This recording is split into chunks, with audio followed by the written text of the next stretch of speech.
اعوذ باللہ من الشیطان الرجیم بسم اللہ الرحمن الرحیم اللہم صل علی محمد وآل محمد۔ نہج البلاغہ کلام امیر المومنین، اس کے کلمات قصار میں سے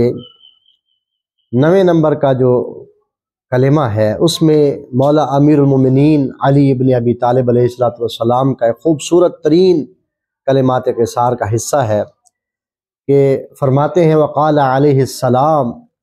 اذا اقبلت الدنیا علی احد اعارته محاسن غیرہ واذا ادبرت عنہ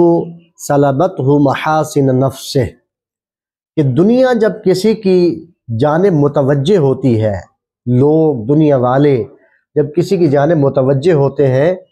تو اس کی خوبیاں ایسی بڑھا چڑھا کے بیان کرتے ہیں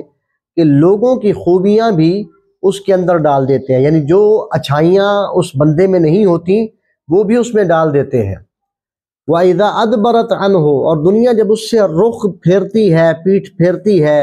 یا اس سے متنفر ہو جاتی ہے یا اس سے ہٹ جاتی ہے، پھر کیا ہوتا ہے؟ سَلَبَتْهُ مَحَاسِنَ نَفْسِهِ، جو اس کی اپنی اچھائیاں ہوتی ہیں، جو اس کی اپنی خوبیاں ہوتی ہیں، وہ بھی اس کے اندر سے غائب کر دی جاتی ہیں، اس کا بھی انکار کر دیا جاتا ہے۔ لہٰذا انسان